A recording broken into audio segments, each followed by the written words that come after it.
আসসালামু আলাইকুম। আর এক সপ্তাহ পরে বাংলাদেশে বাল দিবস। বাল দিবস বুঝেন তো? বাল দিবস হইল এই 16ই ডিসেম্বর। এই 16ই ডিসেম্বর আছে না, 16ই ডিসেম্বর বাল দিবস। এটার এদিক ওদিক যেটা বলবি, আমার বউয়ের জুতা নিয়ে আসছে আজকে। এই না, এটা দিয়ে হাগু লাগায় এটা দিয়ে মুখের মধ্যে মারা হবে।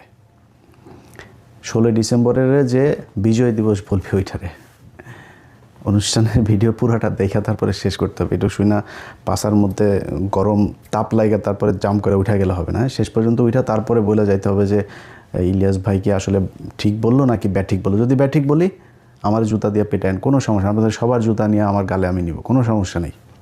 শেষ করে যাইতে হবে, এটা অনুরোধ থাকলো। খুব গুরুত্বপূর্ণ প্রতিটা কথার, মানে এমনিতেও তো মানে দাম আছে। যেমন এই যে কথা বলছি না, 10 মিনিটের কথা অনেক টাকা দেয় কিন্তু ইউটিউব আমাকে। সো এমনিতেও দাম আছে, কথাগুলো অনেক দামি কথা, এটা শোনা যাইতে হবে। বেশিক্ষণ লম্বা করবো না আজকের ভিডিও।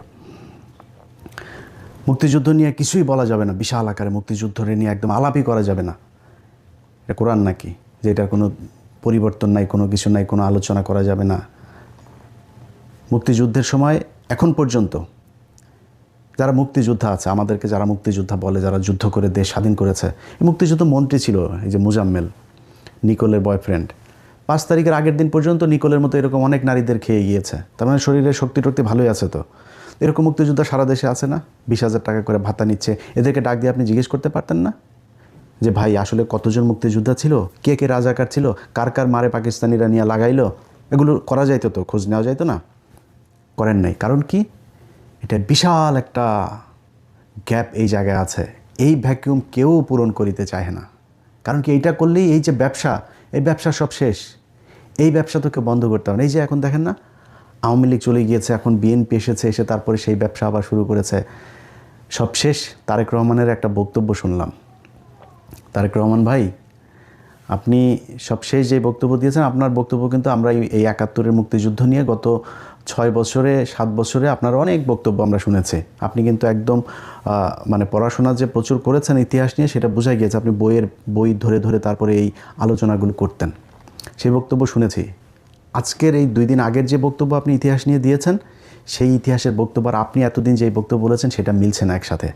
যদি আওয়ামী লীগের বয়ান যদি আপনি ইতিহাস মনে করেন, তাহলে আওয়ামী লীগের বয়ান অনুযায়ী আপনার আব্বা কিন্তু একজন রাজাকার।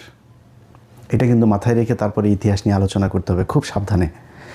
আর যদি মনে করেন না আসলে ইতিহাস নিয়ে কথা বলতে চাই, ইতিহাস যেটা সত্য সেটাই জানাইতে চাই, তাহলে অনুরোধ থাকবে আল্লাহর রাস্তে আপনাদের নির্বাচনী ইশতেহারে যেন এবার থাকে কতজন মানুষ মারা গিয়েছে, কতজন মানুষ ধর্ষিত হয়েছে, কতজন মানুষ আসলে মুক্তিযোদ্ধা ছিল, কতজন রাজাকার ছিল, এটা আমরা দিব, এটা জরিপ করবো। আর বেশি দিন সময় নাই কিন্তু।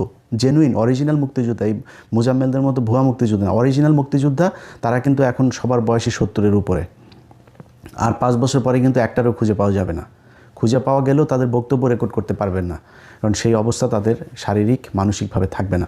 অতএব আপনাদের ইশতেহারে থাকতে হবে যে আমরা জানতে চাই, এই প্রজন্ম, আমি আমার চাইতে ছোট বয়সের যারা মুক্তিযুদ্ধ দেখি নাই, আমরা জানতে চাই আসলে কি ঘটেছিল 71-এর বাংলাদেশে।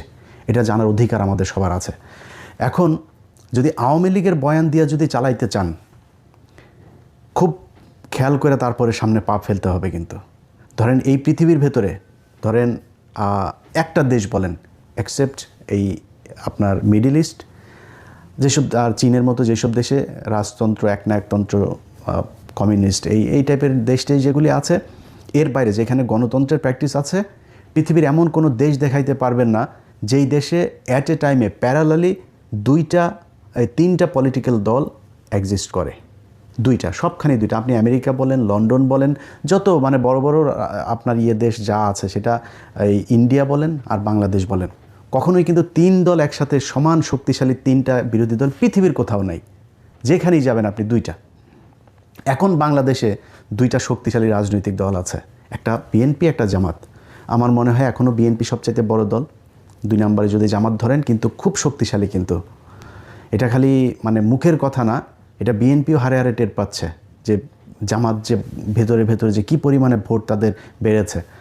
এখন 3 নম্বর আরেকটা দল এরকম বড় বৃহৎ আকারে আসবে সেই সুযোগ নাই। যদি আসে সেটা বিএনপি আসবে, যদি বিএনপি মনে করে যে ৭১-এর সেই আওয়ামী বয়ান নিয়েই আসবে, তাহলে বিএনপির মোড়কে কিন্তু আওয়ামী লীগ চলে আসবে। নামে মনে হবে, সবারকে দেখে মনে হবে এই তো বাংলাদেশ জাতীয়তাবাদী দল, কিন্তু এই দলে জাতীয়তাবাদের কেউ থাকবে না। এখানে সবই সেই আওয়ামী লীগের মতোই, সেই লোকজনের কথা, সেই সব কিছু তাদের মতোই মনে হবে। আর সেটা যদি তারেক রহমানের বক্তব্যটাও যদি সেই রকম হয়, তাহলে তার কিছু বলার নেই। একমাত্র জিয়া পরিবারকে আমরা বিশ্বাস করি যে না, তারা অন্তত বাংলাদেশ জাতীয়তাবাদের এই বাংলাদেশে তারাই হচ্ছে গিয়ে প্রণেতা, এবং তাদের হাত ধরে এটা শুরু হয়েছিল। তাদের এই পরিবার যতদিন থাকবে বাংলাদেশ জাতীয়তাবাদ এটা থাকবে। এখন বাঙালি জাতীয়তাবাদে যদি আপনি যাইতে চান, সেটা আবার ওইটা কিন্তু আওয়ামী লীগের নিয়ে হয়ে যাবে। তখন নামে থাকবে হয়তো বিএনপি। আওয়ামী লীগের ইতিহাস বাংলাদেশে শেষ, এটা মনে মনে আপনাকে বেঁচে রাখতে হবে। সব শেষ। শেখ হাসিনার কথাও আপনারা টেলিগ্রামে যারা শুনেছেন যে এখন আমাদের আর কী করা, আমাদের আর করণীয় নেই, আমাদের গেরিলা হামলা করতে হবে। মানে বক্তব্য বুঝেছেন তো যে তার হাতে আর কোনো কিছু করার নাই। আন্তর্জাতিক বলেন, জাতীয় বলেন, সবখানে তাদের দেখা শেষ। এই দেশের মানুষও তাদের কথা এখন কেউ নেমে আসবে না। সো 2-4টা ভাঙচুর জ্বালাও পোড়াও করতে পারেন, করলে আবার মামলা খাবেন।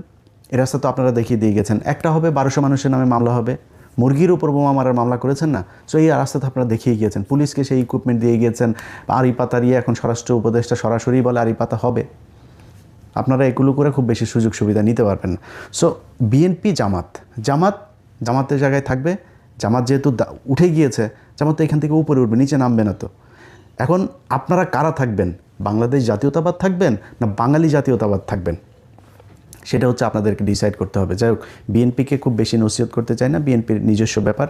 বিএনপিকে নিয়ে কথা বললে আবার বিএনপি আর আমাদের জামাত বানায় দিবে, যেখানে ভাই আপনাদেরকে অবমূল্যায়ন করে ছোটো করে কথা বলার মতো সুযোগ নাই। অনেকে বিশাল গ্যাঞ্জাম বাঁধাইতে চাচ্ছে আমাদের আর বিএনপির মাঝখানে, আমারে দিয়ে সেটা পারবেন না। কারণ হচ্ছে কি, কারণ এই বিএনপি তো গত 15 বছরে তারা জীবন দিয়েছে, তাদের পার্টির লোক গুম হয়েছে, তারা জেলে ছিল।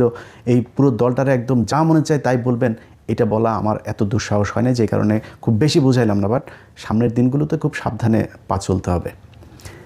মনে করেন জামাত ইসলাম ক্ষমতায় আসলো, আওয়ামী লীগ যা করেছে এই বিএনপির উপরে, জামাত ইসলাম সেটা কোনোদিনও করবে না। করলে আমরা ছেড়ে দেবো না তো, যে জামাত এসে বিএনপিরে গুম করবে, খুন করবে, বিএনপির একদম বিরোধী দল নিশ্চিহ্ন করে ফেলবে, জামাতটা আমরা ছেড়ে দেবো নাকি? কিন্তু যদি আওয়ামী লীগকে আবার আনেন, আম এবং ছালা দুটাই যাবে। এবার আসল আলোচনায় আসি। আজকে আমার এই বাম সাইডে আমার বউয়ের জুতা দেখাইছি না আগে, এই জুতাটার পাশাপাশি আরও একটা জিনিস আমার কাছে এনে রেখেছে, এইটাও আপনাদের একটু দেখায় তারপরে অনুষ্ঠান শেষ করব। আজকে পিনাকিদার মতো আমার এডিটর সাহেবদেরকে একটু বলবো যে একটু কাজ করতে। এটা হচ্ছে আমাদের আপনার অরক্ষিত স্বাধীনতায় পরাধীনতা, এটা মনে হয় লেখাটা উল্টা দেখাবে যেহেতু ভিডিওতে। সো এই অরক্ষিত স্বাধীনতায় পরাধীনতা, এই বইটার এটা হচ্ছে এডিটর সাহেব আমার এটার প্রথম পৃষ্ঠার ছবিটা আপনাকে দিয়ে পাঠিয়ে দেব, আমি একটু দেখায় দিয়েন। এটা দ্বিতীয় সংস্করণ, দ্বিতীয় প্রকাশ জুলাই 2019, প্রচ্ছদ সুব্রত সাহা, প্রকাশক শহীদুল ইসলাম, কমলকুড়ি প্রকাশনার, বাংলা বাজার, মান্নান মার্কেট, 3য় তলা, ঢাকা 1100। যাই হোক, এই বইয়ের আমি আপনাদেরকে যেটা পড়বো 2019 সালে, কিন্তু আওয়ামী লীগের সময়ে এটার ইয়েটা হয়েছে। এটার 48 নম্বর পৃষ্ঠা আপনাদেরকে আমি 48 থেকে 49 এবং 50 নাম্বার, ছোট 2-3 মিনিটের ভেতরে আপনাদের পড়ে শেষ করে দিব। এই বইটা হচ্ছে এই মেজর জলিল। আমি কিছুক্ষণ আগে বললাম না যে 16 ডিসেম্বর বিজয় দিবস বলে জুতা দিয়ে পেটাবো, এটা কিন্তু আমি বলিনি, এটা এই মেজর জলিল বলে গিয়েছেন। কেমনে বলে গিয়েছেন? উনি ওনার ভাষায় বলেছেন, আমি আমার ভাষায় বললাম আর কি। তো 48 নম্বর পৃষ্ঠার একদম শেষ 5 নাম্বার লাইন থেকে পড়া শুরু করবেন। 16 ডিসেম্বর 1971 সালে ভারতীয় সেনাপতি জেনারেল অরোরার কাছে পাকিস্তানি সেনাপতি জেনারেল নিয়াজি যে আত্মসমর্পণ করেছেন, সেই ইতিহাস চিরযুগী অম্লান হয়ে থাকবে। বেতনভুক্তদের ইতিহাস লেখা হয় না, তারা ইতিহাস নয়, তারা ইতিহাসের খোরাক মাত্র।